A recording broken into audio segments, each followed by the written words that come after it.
ever be confused with being smart. From a third world nation, the home of the longest continuous burning tire fire in the continental United States, on line 2, we have Aaron. Hey, Aaron, what's up? Hey, I read a book one time. You did? did you color in the lines right? Yes, of course. I stayed inside them, too, I think. Wow.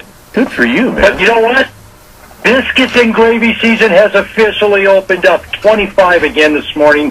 Very crisp, very cold out here. Blue skies, though. Nice, great day. Probably looking at about 60, 65 again. Had to take the sweatshirts off at 10 o'clock yesterday working outside. Gorgeous day out here this morning right now.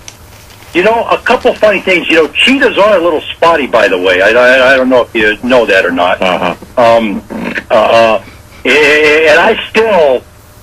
I still haven't got over the tuck rule, so I guess I hold a grudge. I don't know.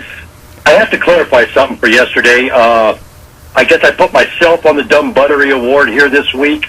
Composer Johann Sebastian Bach, not producer, composer. Yes. The song I was reaching for yesterday was not the 1812 Overture. The 1812 Overture is a Beethoven number, and of course, Electric Light Orchestra did a fantastic job using the introduction to that song on a song Roll Over Beethoven. The song I was reaching for was Eva Marie.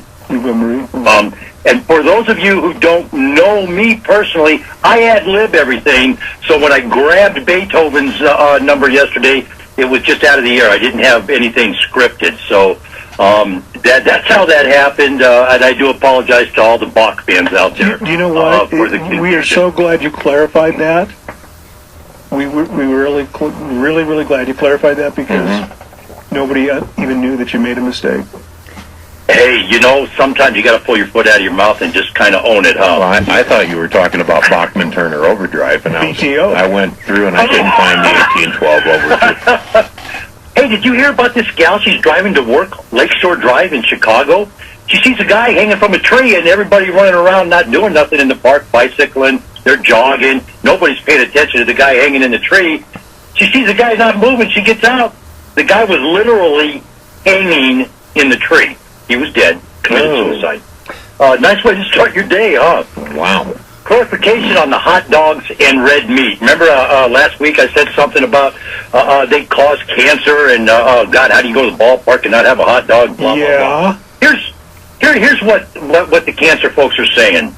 A 50-year-old man has a 0.68% risk of developing colorectal cancer within the next 10 years if they have a consumption of processed meats, hot dogs, sausage, etc.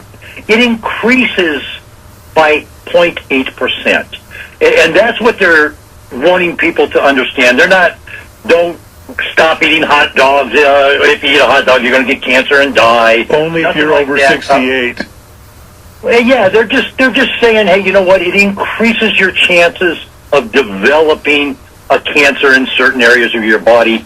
Don't panic. Don't throw the hot dogs out. They're not going to kill you tomorrow. So it's all good.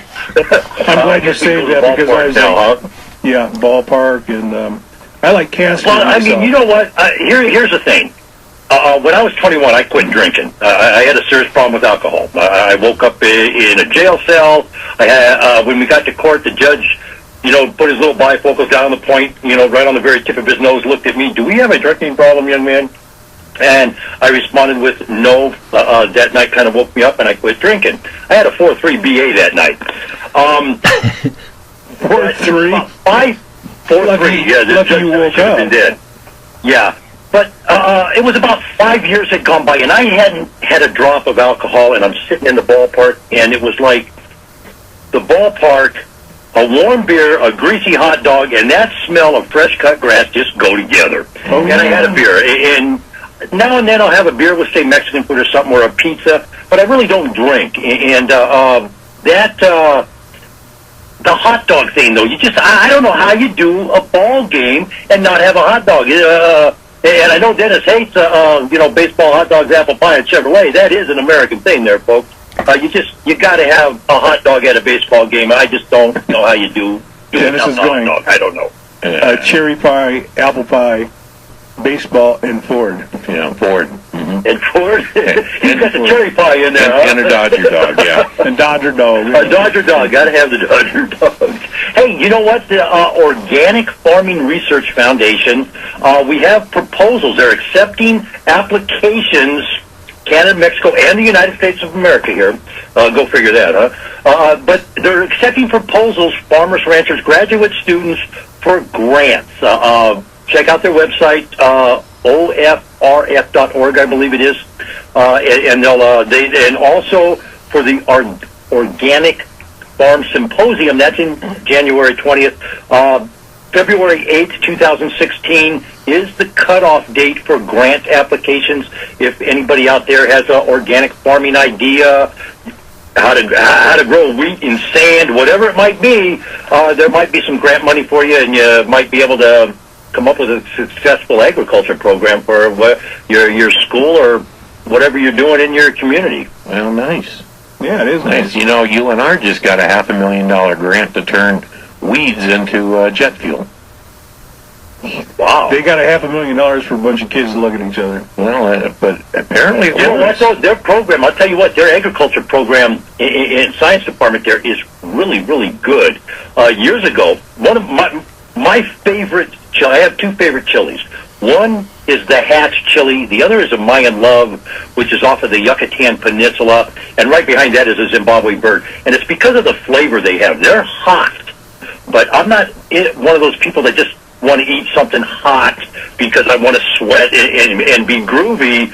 I eat things that have flavor. And those three chilies that I just mentioned have a very distinct, smoky, earthy type flavor. They're very, very, very good.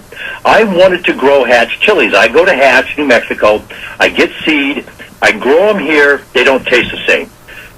I go back to Hatch. I get dirt. I bring it back. I took it to the university. They did all this stuff. I recreated the dirt. Mm-hmm. I still don't get the same taste. I go back to the university and I talk to the biology guy there in their botany department, and I'm talking to him, and we're looking at a whole bunch of things. This is what we came up with. We sit on about the 40th parallel. I think we're about 39 parallel or whatever when you start talking all those things on a globe. Mm-hmm. They're 30-something. They're way down low, like in the like a high 20. And what we calculated was, now keep this in mind, the Hatch chili was specifically designed by the University of New Mexico in Albuquerque for Hatch, to be grown in Hatch, New Mexico. Now, what we came up with was, on a daily average, there's 90 seconds of more sunlight a day, and when you get into the peak of the sun season, that 90 seconds grows to 90 minutes because they're lower on the horizon than we are up here in Reno. And that would be the only difference that we could come up with. That was the only, we recreated the soil, we did everything. The only difference we could come up with was the amount of sunlight. And as I researched more and more into different chilies, as I started growing them, sunlight is a very key factor in chili production when you talk about the capsaicin and the capsaicin that makes the chili hot, that they want to do different things with. So, and I had to tip my hat to the folks over there because they just went out of their way. They never charged me a dime. Well, and that's the whole point here. Yeah. They didn't charge me a dime. They went out of their way to help educate me so I could grow chilies and stuff like that. It's a great, great, great agriculture department they have up there in the science department. And I cannot recommend enough. If you have something, get up there and ask them a question. They'll help you out. Well, and we agree with you there, Aaron. And how can we get a hold of you out there at Alliday LLC? 775-230-9915 on the telephone, folks. Hey, HamiltonSkiLine.com. They were up skiing yesterday. Get over there and check out ski information, folks. www.Alliday LLC on the World Wide Web. Going to be gorgeous out there, folks. Let's have a good time. Let's all be safe out there. All right, thanks, Aaron. That's Aaron from Silver Springs, Nevada, the home of the longest continuous burning tire fire anywhere in the continental United States. I just got a text from one of my people from the crisis call center, Yeah. and she goes, Mr. Newberg, I listened to your very stimulating show this morning on the way to Carson City. Yeah. What interesting chats you had with the sexist from Texas. Sexist, that would be Bob. That'd be Bob. Uh-huh. And the redneck from Missouri. Love your show. That'd be Scotty. Love your show. Wow.